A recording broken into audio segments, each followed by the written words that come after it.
bienvenue sur l'Argus.fr. On découvre aujourd'hui la nouvelle Citroën C3, la troisième génération de la citadine Citroën. Avec son museau sur deux niveaux, la Citroën C3 s'intègre à la gamme. Ça évoque le Citroën C4 Picasso et aussi la C4 Cactus et ça donne beaucoup de cohérence à la gamme Citroën.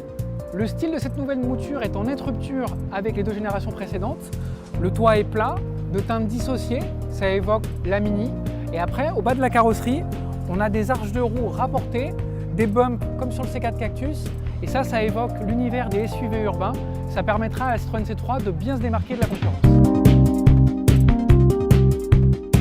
À bord de la nouvelle Citroën C3, l'ambiance change également, avec une planche de bord rectiligne, géométrique, qui évoque la C4 Cactus. Ce sont des formes simples, facilement personnalisables. On a ici sur cette version haute un empiècement façon cuir, cerclé d'un élément laqué de gris. Ça donne une ambiance un peu moderne.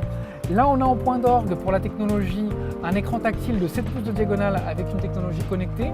On a ici un GPS qui donne en temps réel l'état du trafic, le prix du carburant dans les stations et s'il reste de la place disponible dans les parkings urbains.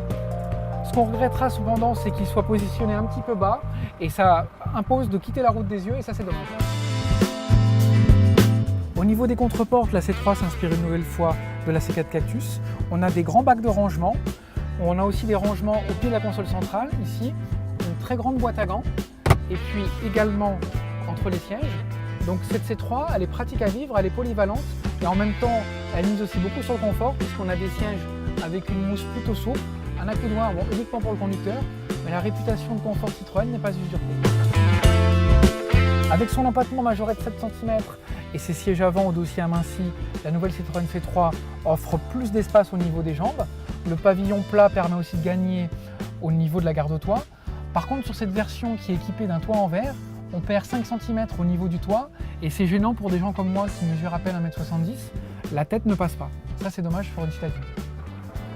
À l'arrière de la nouvelle Citroën C3, il y a des feux à texture 3D, un bouclier robuste dans l'esprit SUV et toujours cette forme ronde qui évoque la génération précédente. Au niveau du volume de coffre, il n'y a pas de surprise, c'est toujours un volume de 300 litres, une référence sur le segment.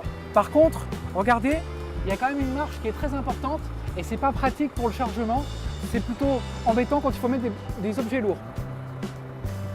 La nouvelle C3 sera disponible à la vente au mois de novembre à partir de 13 500 €, c'est une estimation en entrée de gamme. À bientôt sur l'Argus.fr.